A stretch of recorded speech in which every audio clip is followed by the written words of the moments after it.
Hi guys, welcome to my channel. And आज इस video में मैं आपको बताने जा रही हूँ कि आखिर आपको ऐसा क्या करना है कि आपकी जो जॉब हंटिंग प्रोसेस है वो बहुत ही स्मूथ हो जाए। आखिर आपके लिए क्या क्या स्टेप्स होने चाहिए कि रिक्रूटर जो है ना वो आपको मना कर ही नहीं पाएगा अगर आप वो स्टेप्स अच्छे से फॉलो कर लेते हो। तो सारा कुछ इस वीडियो में मैं आपको बताने जा रही हूँ। एंड वन इंपॉर्टेंट डिस्क्लेमर इस वीडियो की स्टार्टिंग में ही कि ये वीडियो ना सिर्फ मैं सीए वाले लोगों के लिए बना रही हूँ, ना सिर्फ मैं चार्टर्ड अकाउंटेंट्स के लिए बना रही हूँ, बल्कि ये वीडियो अगर बाकी लोग भी देखते हैं उनके लिए भी ये इक्वली रेलिवेंट है।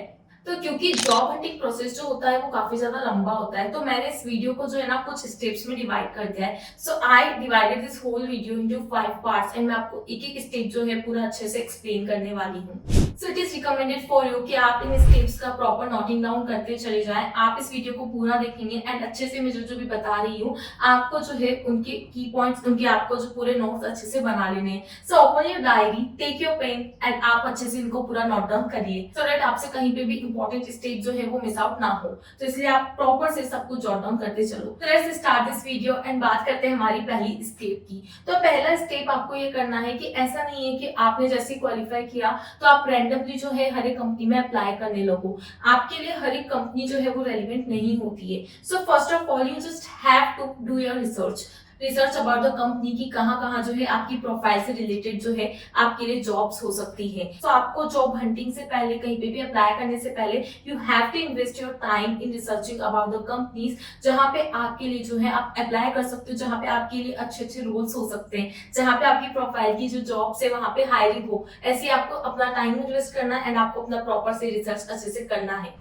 Thereafter, step number 2। अब स्टेप नंबर 2 है ना वो बहुत ही ज्यादा रेलिवेंट है। यहाँ से ही ऑलमोस्ट जो है आपका पूरा गेम डिसाइड होता है। यहाँ पे आपके लिए अगर आपने ये स्टेप जो है ना वो एकदम फोड़ दी ना तो आपका जो है आप मान लीजिए कि आपका 60 to 70% तो काम यहीं से हो गया। उसके बाद डेफिनेटली इंटरव्यू तो मैटर करता ही है, मगर इंटरव्यू से पहले एक जो स्टेप है वो काफी ज्यादा इंपॉर्टेंट होती है क्योंकि इसी के बूते आपके लिए जो है वो इंटरव्यू कॉल आता है। तो ऐसा क्या होता है, you just have to draft and tailor resume, क्योंकि आपका रिज्यूमे ही आप जब आगे फॉरवर्ड करते हैं तो आपका रिज्यूमे देख के वो लोग आपको इंटरव्यू के लिए कॉल करते हैं। क्योंकि देखो हो तो ये रहा है ना कि एक एचआर को जो है वो आप सबसे पहले आप उससे नहीं मिल रहे हैं, सबसे पहले आपका रिज्यूमे उस तक जा रहा है। तो अगर इंटरव्यू कॉल आ रहा है तो वो आपके बेसिस पे नहीं आ रहा, they don't know you personally कि आपके पास क्या स्किल्स है, क्या आपका एक्सपीरियंस है एंड ओवरऑल आपको वो क्यों कॉल करेंगे फिर जस्ट बिकॉज कि आपके रिज्यूमे में जो है सब कुछ अच्छे से लिखा हुआ होगा। तो अब एक परफेक्ट रिज्यूमे आखिर कैसा होता है? एक परफेक्ट रिज्यूमे वही होता है जहाँ पे की प्रॉपर रीडेबिलिटी हो। अब व्हेन आई एम सेइंग कि प्रॉपर रीडेबिलिटी हो, व्हाट डज इट मीन? इसका मतलब ये तो बिल्कुल नहीं होता है कि आप बहुत ही ज्यादा जो है फैंसी एकदम खतरनाक से वर्ड्स यूज कर रहे हो, आप कोई एकदम से ब्राइट कलर वाला फॉर्मेट यूज कर रहे हो, या फिर आप जो है अपनी तारीफों की इतने ज्यादा पुल बांध रहे हैं कि जो उसका लेंथ है वो बहुत ज्यादा चला जाए। इसका मतलब ये बिल्कुल भी नहीं होता है। तो फिर आपको आगे क्या क्या ध्यान रखना है एक रिज्यूमे को अच्छे से ड्राफ्ट करते टाइम। तो first of all you just have to take care of proper format. Colour जो है वो बहुत एकदम भड़कता सा तूफानी सा कलर ना हो,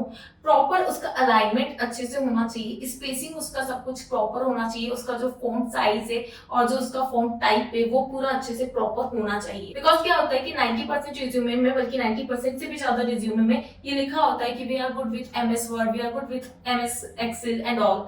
तो अगर आप ये बता रहे हो कि हाँ हम अच्छे हैं एमएस वर्ड में, एंड अगर आपका जो है प्रॉपर अलाइनमेंट अच्छे से नहीं होगा, प्रॉपर आपके फॉन्ट्स अच्छे से नहीं होंगे, तो आप तो खुद ही जो आपने जो स्टेटमेंट दिया है आप तो खुद ही उसके ऑपोजिट में काम कर रहे हो ना। आपका रिज्यूमे जो है वो तो खुद ही ऑपोजिट दिख रहा है कि यार ये कैसा रिज्यूमे है, राइट? सो इसीलिए यू हैव टू एंश्योर कि आपका जो रिज्यूमे है वो दिखने में उसका फॉर्मेटिंग वगैरह सब कुछ अच्छे से होना चाहिए। Now what about the content? Content आखिर क्या क्या मेंशन करना है? So content में you have to mention 3 things: your skills, your accomplishments as well as your experience। ये तीनों ही चीजें आपको, वैसे तो देखो आप इनके अलावा भी ना काफी कुछ जो है आप उसमें मेंशन कर सकते हो, बट ये जो 3 चीजें होती है ना ये काफी ज्यादा इंपॉर्टेंट होती है एक रिक्रूटर को फिल्टर आउट करने में कि हाँ ये जो बंदा है इसकी स्किल्स, इसकी अकम्पलिशमेंट है, इसके ये एक्सपीरियंस रह चुके हैं, प्रायर एक्सपीरियंस ही रहे हैं, तो इसीलिए वहां से जो है आपको ऑलमोस्ट सिलेक्शन का वो सब चीजें तय होती है। एक ऐसा भी आपको कॉल तभी करता है जब इन तीनों ही पैरामीटर्स पे जो है आप सक्सेसफुली क्लियर कर जाओ। तो जो भी जॉब के लिए आप अप्लाई कर रहे हो उसके लिए आपकी प्रॉपर स्किल्स वो देखते हैं,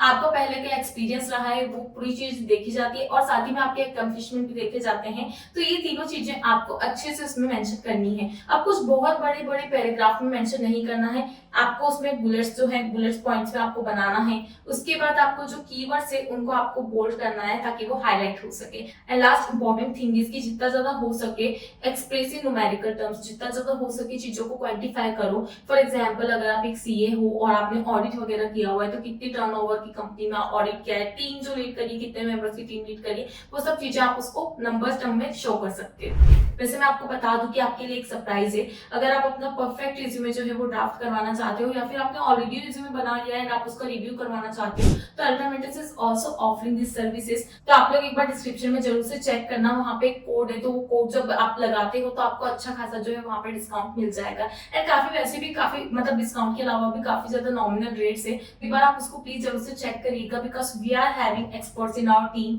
जो कि आपको पूरा रिज्यूमे जो है वो बना के देंगे। एंड द एक्सपर्ट्स नो कि हाँ किस तरीके का आपका रिज्यूमे होना चाहिए सो दैट आपके लिए इंटरव्यू कॉल जो है वो इजीली आए।